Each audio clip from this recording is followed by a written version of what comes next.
नमस्कार बच्चों। आज एक छोटी सी कहानी आपके लिए एग्जाम के हिसाब से भी इम्पोर्टेंट है और भारतीय इतिहास के हिसाब से और संस्कृति के हिसाब से भी इम्पोर्टेंट है। कोहिनूर हीरे के बारे में। कोहिनूर हीरा जो है, कोहिनूर एक फारसी शब्द है। फारसी कोहिनूर यानी नूर का पर्वत। ये नूर का पर्वत है। इसका मतलब होता है, नूर मतलब होता है प्रकाश। नूर मीन्स का होता है प्रकाश, यानी प्रकाश का पर्वत, प्रकाश का पहाड़। ये नाम जो दिया है, ये नाम जो दिया है कोहिनूर नाम, ये नादिर शाह ने दिया था। ये वही नादिर शाह हैं जो ईरान से भारत पर आक्रमण करने के लिए आए थे 1739 में, जो करनाल युद्ध हुआ था मोहम्मद शाह रंगीला के समय।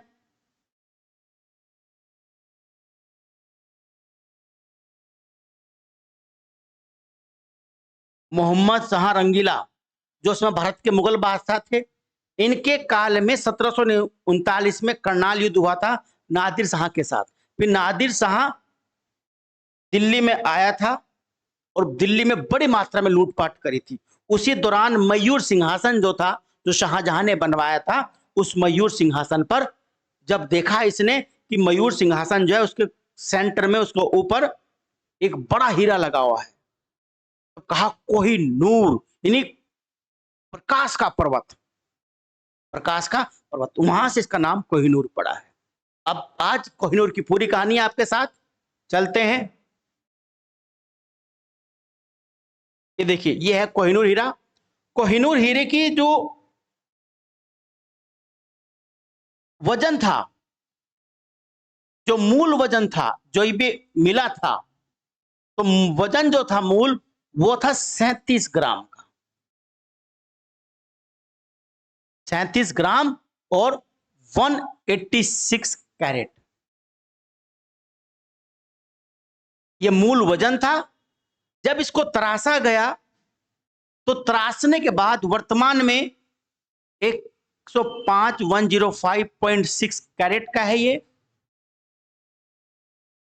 और वजन है इसका 21.12 ग्राम।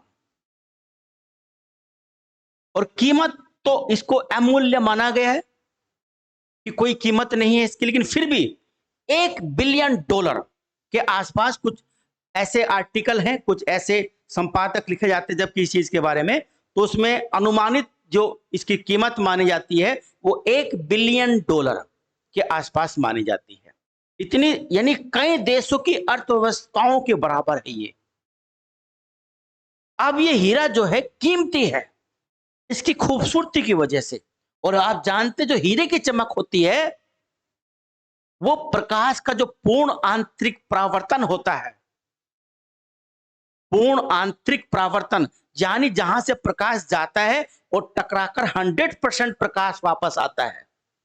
हमको जितनी भी वस्तुएं दिखती हैं प्रकाश के परावर्तन की वजह से दिखती हैं, कि प्रकाश गया और टकराकर क्या हुआ, वापस आया। लेकिन जब पूरा, अब जब से टकराया दीवार से, तो पूरा प्रकाश वापस नहीं आया, कम मात्रा में आता है। लेकिन जब ये प्रकाश टकराया किसी ऑब्जेक्ट से, टोटल वापस रिफ्लेक्ट हो गया। ये पूर्ण आंतरिक परावर्तन होता है। उसी के सिद्धांत पर हीरा चमकता है। ये कटिंग होती है इसकी इस तरीके से कि हीरे में इतनी चमक होती है। तो कोहिनूर अपने चमक की वजह से, अपने प्रकाश की वजह से इतना कीमती है। हालांकि इससे बड़े हीरे भी है। एक हीरा कलनीन,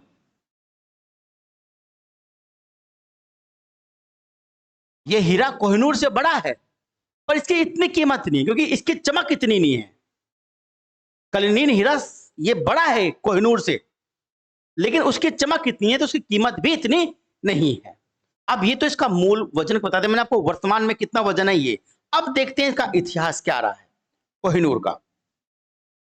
देखो, कोहिनूर का इतिहास की अगर हम बात करें तो सबसे पहला जो हमको इसका उल्लेख मिलता है वो मिलता है अलाउद्दीन के समय।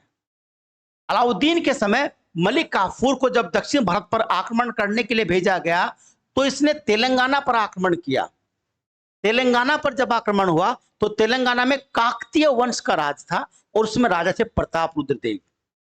तो प्रताप रुद्रदेव ने ये हीरा प्रताप रुद्र ने जब आत्मसमर्पण कर दिया मलिक काफूर के सामने, तो उसने ये हीरा दिया मलिक काफूर को, और मलिक काफूर ने ये हीरा दिया अलाउद्दीन। एक उल्लेख तो यहां मिलता है। अब उसके बाद इस हीरे का क्या हुआ ये पता नहीं चलता है।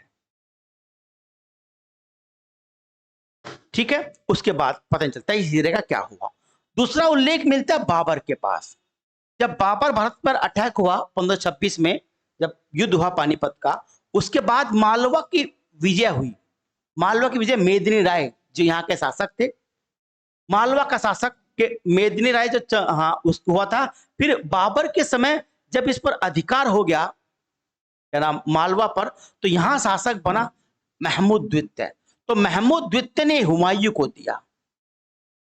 तो बाबर और हुमायूं के समय इसका उल्लेख मिलता है। अब ये इसके बाद कहां गया इसके बारे में कोई जानकारी नहीं है। फिर जो वर्तमान में जो कोहिनूर है वो यहां से शुरू होता है। इसको शाहजहां ने जब दक्षिण भारत में सूबेदारी उसके पास थी, तो उसने गोलकुंडा पर अटैक किया, वही तेलंगाना में गोलकुंडा। तो गोलकुंडा में उसमें एक वजीर था, एक प्रधानमंत्री था वहां का, मीर जुमला। तो मीर जुमला ने गोलकुंडा की खान से निकला हुआ कोहिनूर हीरा शाहजहां को दिया। अब शाहजहां एक वास्तुकला विशेषज्ञ था, यानी आर्किटेक्चर था बहुत बड़ा।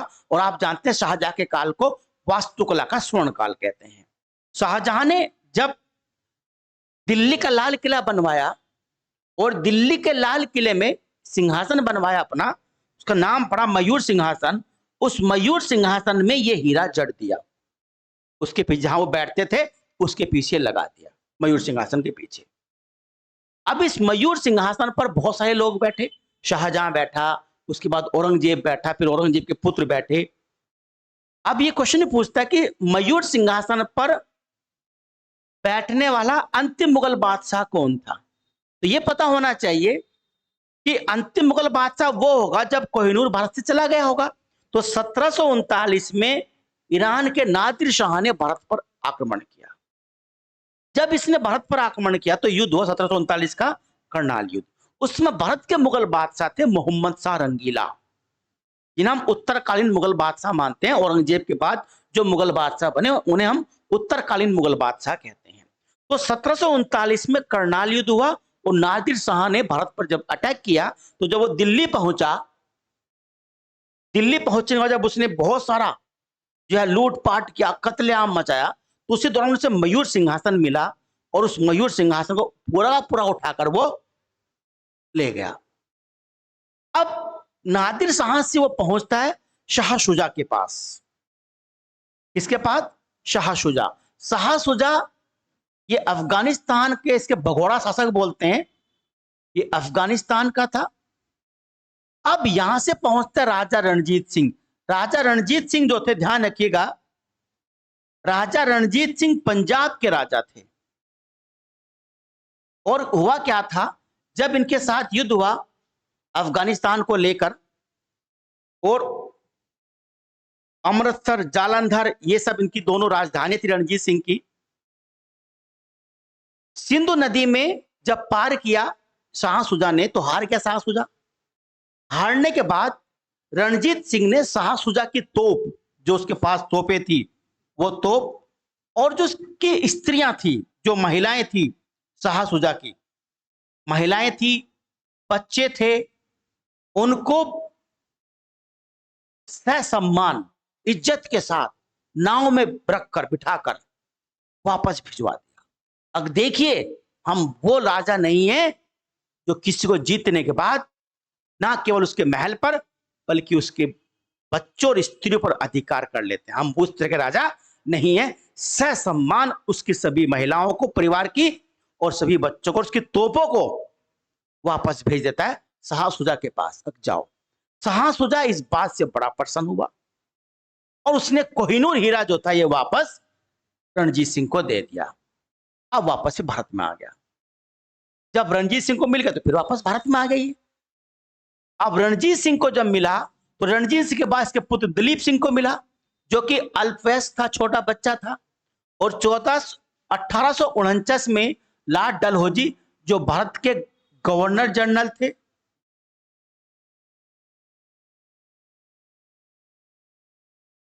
इन्होंने ही 1849 में सिख राज्य का विलय किया था।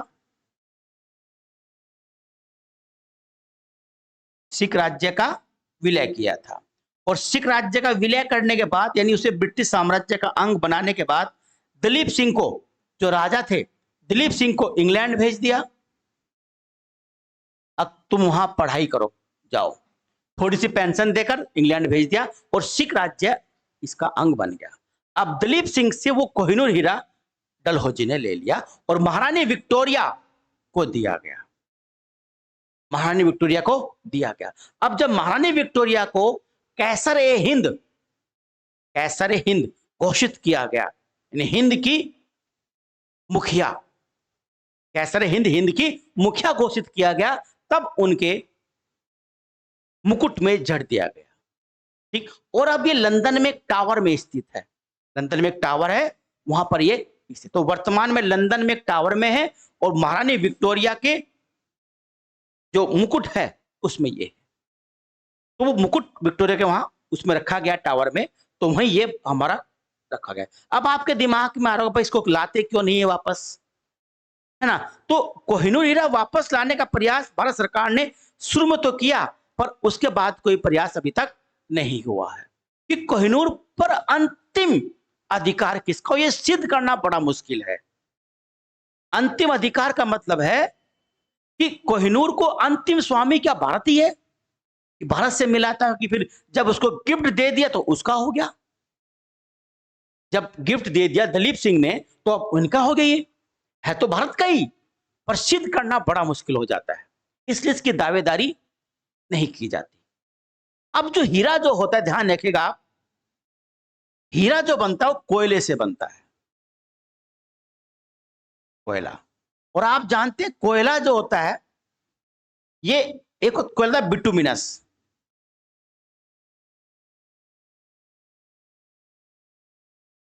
बिटुमिनस से बनता है एंथ्रासाइट।